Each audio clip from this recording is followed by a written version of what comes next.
बिस्मिल्लाहिर्रहमानिर्रहीम। अस्सलाम वालेकुम स्टूडेंट। आज हम zoology B chapter number 6 molluscan सक्सेस की क्लास बाइवल्विया रीड करेंगे।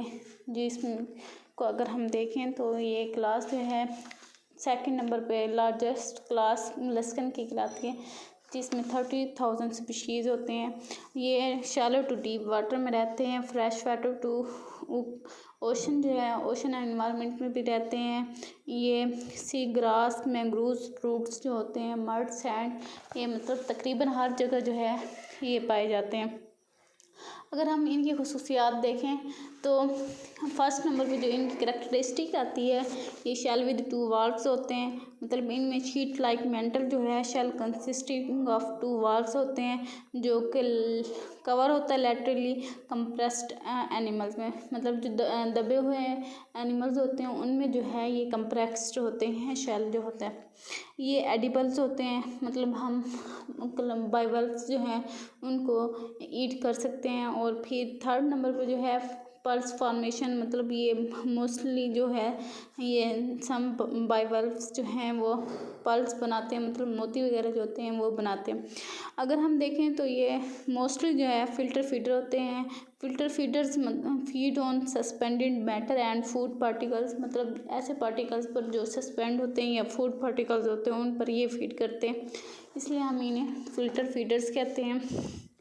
ये वैल्यूएबल होते हैं रिमूविंग बैक्टीरिया को फ्रॉम पोल्यूटेड वाटर, मतलब वाटर से में जो पोल्यूटेड बैक्टीरिया मौजूद होते हैं उनको रिमूव करने में ये अहम किरदार अदा करते हैं। अगर हम देखें इनकी एग्जांपल तो उनमें ओयस्टर्स आता है, क्लेम्स आते हैं, मसल्स आते हैं एंड स्कैलोप्स जो हैं वो इनके एग्जांपल आते हैं।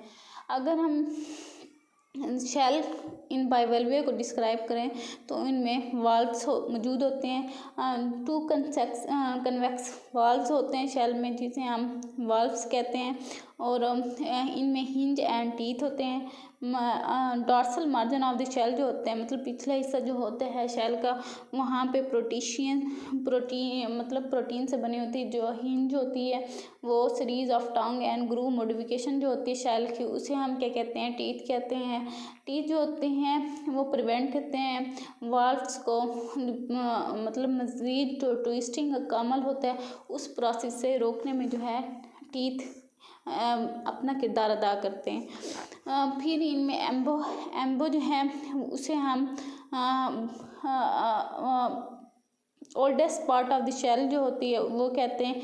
ये हाईएस्ट पार्ट होते हैं और ये बोस ऑफ शेल भी कहते हैं। मतलब ये ऊपर वाला जो हिस्सा होता है शेल का जो सबसे पहले बना होता है उसे हम क्या कहते हैं, एम्बो कहते हैं। उसके स्वेलन एरिया होते हैं एंटीरियर मार्जिन, मतलब पिछला हिस्सा जो होता है शेल को वहाँ पे मार्जिन मौजूद होते हैं जो कि स्वेलन एरिया होता है, उसे हम क्या एम्बो कहते हैं। और अराउंड एम्बो जो है rest of shell lines of shell growth जो है, मतलब इस तरह शेल ग्रोथ की लाइंस मौजूद होती हैं जो कि उनकी ग्रोथ को शो करती हैं।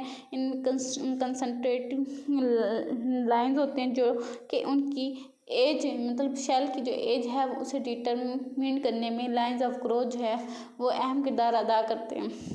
फिर है इनमें हिंज लिगामेंट जो है वो मौजूद होते हैं। हिंज लिगामेंट जो है वो हैविंग टू वाल्व्स होते हैं। ये वाल्व्स जो होते हैं वो एक दूसरे के साथ हिंज लिगामेंट्स के साथ अटैच होते हैं जो कि प्रोटीन इन नेचर होते हैं, मतलब प्रोटीन से मिलके बने होते हैं। फिर इनमें अडक्टर मसल्स होते हैं जो कि dorsal half of the shell में जो है वो मौजूद होते हैं, जो कि शेल के बहुत ज़्यादा क्लोज होते हैं। अगर हम देखें पल्प फॉर्मेशन के, इनमें पल्स कैसे बनते हैं तो ये इनमें सैंड ग्रेन और या पैरासाइट जो होते हैं वो शेल और मेंटल के दरमियान में आ जाए तो मेंटल जो है नेक्रेज सिक्रीट करता है इरिटेंट, मतलब जो रेत के ज़रात वगैरह या पैरासाइट वगैरह होते हैं उनको रिमूव करने के लिए नेक्रे अपनी लेयर जो है वो सिक्रीट करते हैं, जिससे ग्रेजुअली जो है वो पल बनता है। अगर हम देखें तो पल कैसे बनता है, ये फर्स्ट स्ट्रक्चर में जो है parasite between shell and mantle मौजूद है जो कि नेक्रे सिक्रीट कर रहा है, और उसके बाद जो है नेक्रेस लेयर बनती है नेक्रस लेयर के बाद जो है पर्ल फॉर्मेशन, नेक्स्ट जो है पर्ल फॉर्मेशन मौजूद होती हैं। अगर हम देखें तो ये किस किस में पर्ल फॉर्मेशन बनती है, तो उनमें पैसिफिक ओस्टर आते हैं, पिंगडेटा मैग्रिटीफेरा आता है, पिंगडेटा मेर्टेंसी जो है वो हाईएस्ट क्वालिटी के पर्ल्स बनाते हैं। फिर इनमें है process of gas exchange, filter feeding and digestion in class Bivalvia जो है ये क्वेश्चन बनता है जिसमें हम गैस एक्सचेंज को रीड करेंगे। गैस एक्सचेंज जो है ये फोल्डेड शीट लेमिला में है, उसमें होता है गिल्सोन एंड जो है वो फूड के साथ अटैच होता है और दूसरे एंड जो होते हैं वो मेंटल कैविटी के साथ अटैच होते हैं। इनमें जो है इनहेल्ड रीजन होता है, मेंटल कैविटी का वेंट्रल पार्ट जो होता है गिल्स के साथ उसे वो इनहेलेंट रीजन कहलाता है। जो मेंटल कैविटी का डोर्सल गिल्स के साथ जो डोर्सल पार्ट होता है उसे हम क्या कहते हैं, एक्सहेलेंट रीजन कहते हैं। इनमें इनकरेंट ओपनिंग मौजूद होती है। ये स्ट्रक्चर है जिसमें वाटर जो है करंट और वाटर लिविंग कर रहा होता है, इनकरंट ये प्रोसेस हो रहा है। फिर इनमें जो है इनकरंट ओपनिंग है, इनकरंट ओपनिंग जो सीले जो है मूव्स करता है वाटर को मेंटल कैविटी के थ्रू, मेंटल कैविटी में इनकरंट ओपनिंग के थ्रू जो मेंटल कैविटी में पानी मूव्स आता है। समटाइम जो होते हैं ये ओपनिंग जो है एंड ऑफ सिफन्स पर मौजूद होती है। अब सिफन क्या होता है, सिफन जो है एक्सटेंशन होती है मेंटल कैविटी की।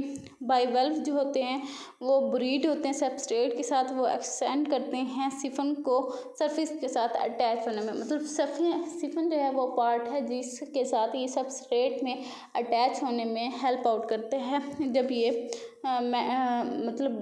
किसी भी सैंड वगैरह में अपने आप को ब्रीड करते हैं। इसलिए जो है इनमें फीडिंग और एक्सचेंज गैसेस कंटिन्यूज रहते हैं कि जब ये ब्रीड कंडीशन में होते हैं। किसके थ्रू, सिफन के थ्रू। अगर हम मैकेनिज़्म देखें तो वाटर मूवमेंट जो होते हैं मेंटल कैविटी में ये स्मॉल पोर्स तक आती है।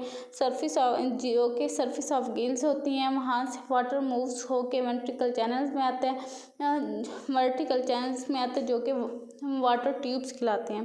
गैस एक्सचेंज बाय डिफरेंस होते हैं। In moving through water tubes blood and water are in close proximately gases exchange by diffusion. मतलब जब वाटर जो है वाटर ट्यूब्स में आते हैं उसके बाद जो है इनमें डिफ्यूजन का प्रोसेस होता है जिससे जो है वाटर और ब्लड जो होते हैं वो मूव करते हैं। फिर आउटवर्ड मूवमेंट ऑफ वाटर जो है फ्रॉम बॉडी जो है water moves out from the bivalve through a part of mantle cavity at the dorsal side of the gills called suprabranchial chamber. इनमें जो है सुप्राब्रेंचियल चैम्बर होते हैं जिससे पानी वाटर जो है इंटर होकर बाइवल्व में मेंटल कैविटी के डोर्सल साइड पिछले हिस्से से बाहर की तरफ जाता है, उसे हम सुप्राब्रेंचियल चैम्बर कहते हैं।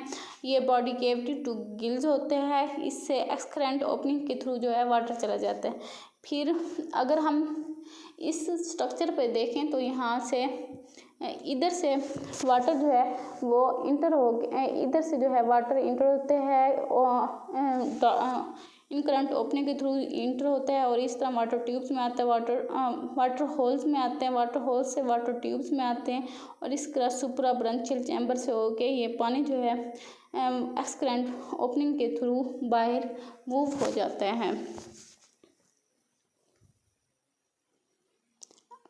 फिर है फिल्टर फीडिंग। फिल्टर फीडिंग भी कहते हैं हम, डाइजेशन भी कहते हैं, जिसमें जो है फिल्टर फीडिंग जो है गिल्स ट्रैप होते फूड पार्टिकल्स और ये मेंटल कैविटी तक फूड पार्टिकल्स को लेके आते हैं। इसमें जो है shifting of food to mouth. अगर हम देखें तो फूड ट्रैपिंग मैकेनिज़्म जो है अभी तक अनक्लियर है, मगर फूड पार्टिकल जो होते हैं वो ट्रैप होते हैं। सीलिया जो है वो खुराक को गिल्स वेंट्रल मार्जिन तक लेके आती है, उसके साथ सीलिया जो है वेंट्रल रीजन से इन खुराक को जो है वो माउथ तक लेके आती है। उसके बाद जो है इनमें लैबियल पल्प्स होते हैं। सीलिया जो होती है covering leaf like labial pulp जो होते हैं वो दूसरे माउथ के दूसरे पार्ट के साथ मौजूद होती है जी, जहाँ पे जो है खुराक खुराक जो है लेबल पार्ट्स जो होते हैं वो सॉर्ट करती है, फिल्टर करती है फूड पार्टिकल्स को। इनमें सूडो फीसिस होते हैं, सीलेज होते हैं, स्मॉल पार्टिकल को माउथ से कैरी करते हैं, जो कि रिजेक्टेड मटेरियल्स होते हैं उसे हम सीडो फीसिस कहते हैं। ये मटेरियल जो होते हैं वो थ्रोन हो जाते हैं मेंटल से, सीलरी ट्रैक्ट जो होती है वो मेंटल की उस पर जो है ट्रांसपोर्ट हो रहे होते हैं सूडोफिसिस पोस्टीरियरली। वाटर जो होता है रशिंग आउट हो रहा होता है जब वाल जो है फोर्सफुली क्लोज हो रही होती हैं, और सूडोफिसिस जो होते हैं वो मेंटल केविस से रिमूव हो जाते हैं। मतलब सूडोफिसिस ऐसी खुराक होती है जो रिजेक्टेड मटेरियल कहलाता है, जिसे वाटर के थ्रू जो मेंटल केविटी से बाहर रिमूव कर दिया जाता है। इनमें डाइजेस्टिव ट्रैक जो है वो सिमिलर होती है दूसरे मोलस्कन्स की तरह। एसोफेगस जो होता है फूड इंटरिंग एसोफेगस इंटेगल्स होते हैं मिकाइड्स फूड स्ट्रिंग के थ्रू। जब फूड जो है इंटर हो रही होती है स्टमक में, उसके बाद जो है एसोफेगस के बाद जो है फूड जो है स्टमक में इंटर हो जाती है। Diverticulum card style sac open into stomach. तो स्टमक में एक सैक लाइक स्ट्रक्चर होता है जिसे हम स्टाइल सैक भी कहते हैं। क्रिस्टलाइन स्टाइल मूव्स करता है खुराक को स्टाइल सैक के थ्रू। एंजाइम जो होता है कार्बोहाइड्रेट और फैट डाइजेशन जो होते हैं वो इनकॉर्पोरेट होती है क्रिस्टलाइन स्टाइल में।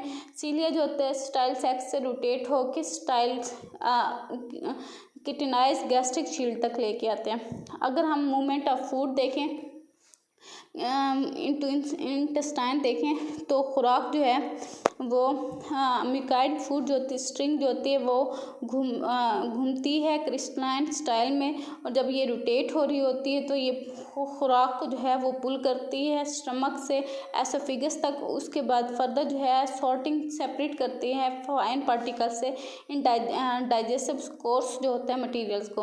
मतलब ऐसे खुराक को जो डाइजेस्ट नहीं हो रही होती उसको सेपरेट कर देते हैं। लेटर जो होती है ये इंटेस्टाइन में सेंड कर दी जाती है।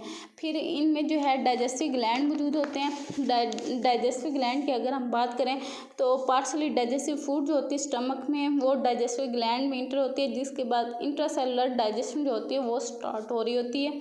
सीलिए जो होती है अनडाइजेस्टिव वेस्ट को डाइजेस्टिव ग्लैंड जो है बैक लेके आते हैं स्टमक में, और उनको फिर दोबारा जो है इंटेस्टाइन में लेके जाया जाता है। फिर उसके बाद जो है एनस जो है इंटेस्टाइन जो है रिलीज़ करती है वेस्ट को थ्रू एनस। एनस जो होते हैं वो एक्सक्रेंट ओपनिंग के साथ प्रेजेंट होते हैं। एक्सक्रेंट वाटर जो होते हैं वो फेसिस को जब वो बाहर लेके जा रहा होता है, पानी जो बाहर जा रहा होता है एक्सक्रेंट वाटर वो अपने साथ ही ये एनस में मौजूद जो है फेसिस को बाहर लेके मेंटल केविटी से बाहर लेके चला जाता है।